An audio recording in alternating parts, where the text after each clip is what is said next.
आप देख रहे हो हरियाणा न्यूज नेटवर्क। हमारे संवाददाता शिवचरण की रिपोर्ट। सत्य प्रकाश जरावता ने मनोहर लाल खट्टर का जन्मदिन पटौदी स्थित अपने कार्यालय में समर्थकों के साथ उत्साहपूर्वक मनाया।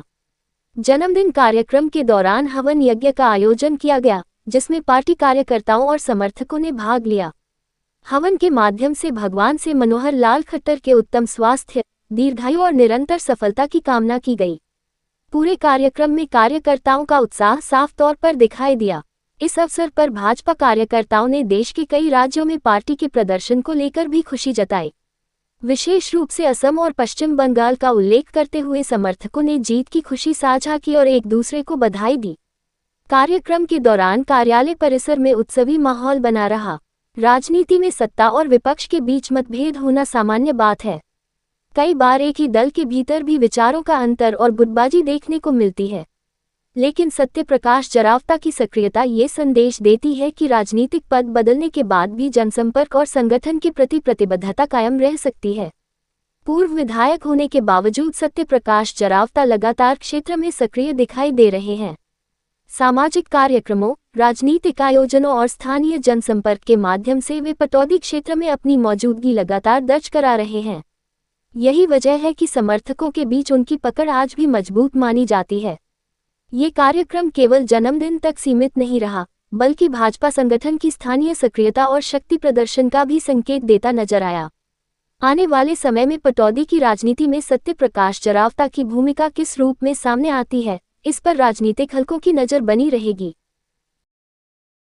आदरणीय मनोहर लाल जी को पटौदी विधानसभा की तरफ से और हरियाणा भारतीय जनता पार्टी अनुसूचित जाति मोर्चा के प्रदेश अध्यक्ष होने के नाते मोर्चे की तरफ से हार्दिक शुभकामनाएं भी देता हूं। और आदरणीय मनोहर लाल जी के नेतृत्व में हरियाणा एक नए हरियाणा का निर्माण हुआ है, जिसको नव हरियाणा हम कहते हैं। आज बिना पर्ची बिना खर्ची के जो भर्तियां हो रही है, जिस परंपरा को आगे आदरणीय नायब सिंह सैनी जी लोकप्रिय मुख्यमंत्री आगे बढ़ा रहे हैं, इसकी शुरुआत आदरणीय मनोहर लाल जी के नेतृत्व में हुई।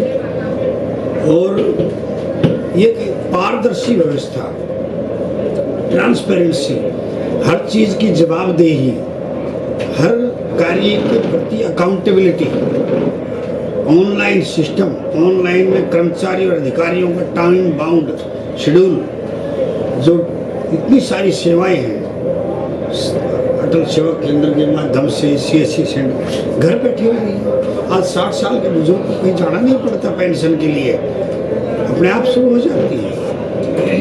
आज अगर किसी की आमदनी 5 लाख से ज़्यादा भी है तो उसको चिरायु योजना आदरणीय मनोहर लाल जी ने शुरू की। दयालु योजना, दयालु योजना क्या है?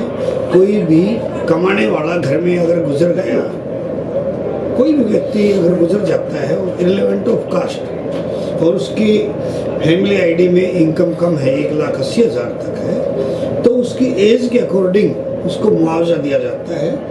5 लाख रुपए तक का मुआवजा अब तक बहुत लोगों को हम दिला चुके हैं। और इसकी शुरुआत सबसे पहले द्रापुर में जो मिट्टी डलने से हुई थी, उसमें शुरुआत आदरणीय मनोहर लाल जी ने की थी। तो एक नई चीज़ें, 50% हमारी मातृशक्ति के लिए रिजर्वेशन लोकसभा और पंचायतों में, पढ़ी लिखी पंचायत, ये कहे कि हरियाणा के निर्माता के अलावा मार्गदर्शक, पथ प्रदर्शक, व्यवस्था परिवर्तक आदरणीय मनोहर लाल जी रहे। और इंफ्रास्ट्रक्चर उनके समय में, आप गुरुग्राम में कहीं अंडरपास, कहीं फ्लाईओवर, एक गुरुग्राम था जब यहाँ से गुरुग्राम सोचने के लिए हम हाईवे पर जाते थे तो तमाम फ्लाईओवर अटके पड़े थे, कहीं बने नहीं थे। 2 घंटे 2.5 घंटे हमें हिरोंडा चौक, राजीव चौक, और आप प्रैक्टिकल में हम समस्या बिलासपुर चौक की जो देख रहे हैं कि ये समस्या सारे फ्लाईओवरों पर थी, तो उनको ठीक कराया। पीछे उन्होंने राठीवास वालों ने जो कहा कि अंडरपास नहीं, फ्लाईओवर चाहिए था, वो फ्लाईओवर भी बन रहा है और बिलासपुर का फ्लाईओवर बन रहा है।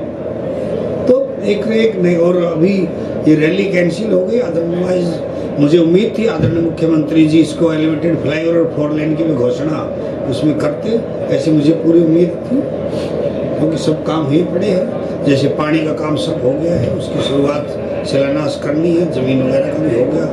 पॉलिटेक्निक और एनिमल हस्बेंड्री का जो ट्रामा सेंटर ताजनगर में, उसका भी सब काम हो गया। तो सब काम देन है हमारे मुख्यमंत्री जी की और आदरणीय नायब सिंह सैनी जी की। नायब सिंह सैनी जी 24 घंटा जिनके दरवाजे आम जनता के लिए खुले रहते हैं, कोई व्यक्ति मिल सकता है। इतनी बढ़िया सिस्टम हंसमुख करके सकते हैं। तो ये प्रभाव पूरे देश में पड़ा। आदरणीय नरेंद्र मोदी जी की विकसित भारत 2047 का सपना, आदरणीय अमित शाह जी की रणनीति, आदरणीय नितिन नवीन जी हमारे राष्ट्रीय अध्यक्ष जी हैं, उनका कुशल और युवा नेतृत्व, जिसके कारण आज हम असम के अलावा बंगाल में भी जीते और अगली बारी हमारी अब पंजाब में कमल खिलाड़ी है।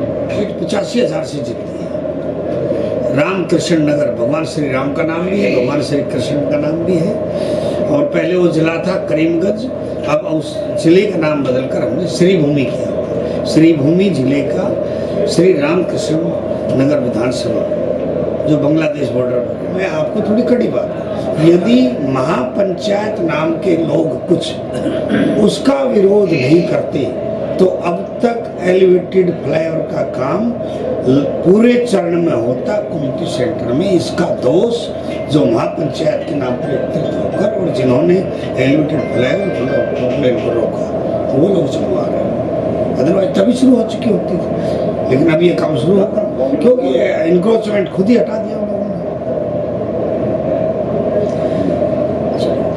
क्योंकि अगर मान लीजिए 1% आप कल्पना कीजिए, वहां तक रोड बन गया बिलासपुर तक, उसके बाद एकदम इतना ट्रैफिक, उसको यहाँ से कैसे निकालेंगे आप? ना एलिवेटेड फ्लाईओवर ना 4 लेन, कितना एक्सीडेंट होते हैं आए दिन, कोई माँ का लाल शहीद होता है। दोनों में क्या हर्ज है?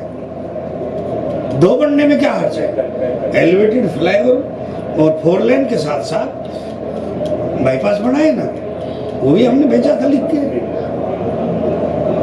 करे जमीन एक्वायर करके बनाए, कौन मना कर रहा है? हमारे से जो बस की था, मैंने अपने टाइम में स्लिप रोड जो बनाना था, एक कच्चा रास्ता ताकि 2 व्हीलर 4 व्हीलर निकल सके, जनोला बाईपास से और अपने जटोली मंडी था, अनाज मंडी था, वो हमने बनवा दिया।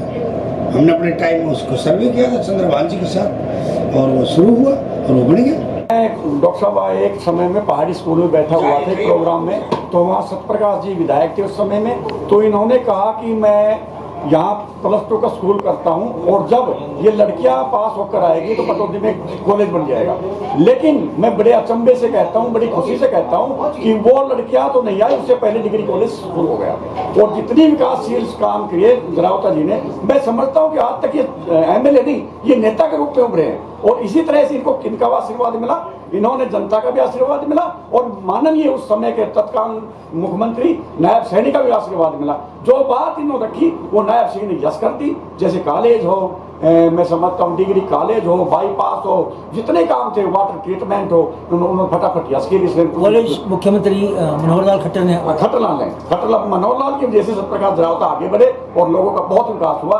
और मनोहर लाल खट्टर जो हमारे सेंटर में मंत्री हैं, उनका कोई मुकाबला नहीं, ईमानदार, ऑनेस्ट, और मैं समझता हूँ भारत माता के सच्चे सपूत है। उन्होंने अपनी परिवार से कोई सब त्याग रखे है, एक जनता और परिवार को मानते हुए इस देश को आगे बढ़ा रहे हैं। तो मेरा कहने का मतलब लास्ट यही है कि अब माननीय सत्यप्रकाश जरावता जी, माननीय मनोहर लाल खट्टर जी, इन्होंने हमारे प्रदेश को, हाँ, तो जरावता जी वे खट्टर मनोहर लाल जी हमारी आन है, हमारी शान है और इसी तो भारतीय मिट्टी की पहचान है। 5 मई और कांग्रेस पार्टी गई।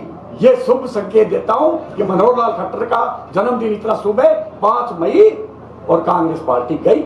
जय हिंद, जय भारत, बहुत बहुत धन्यवाद।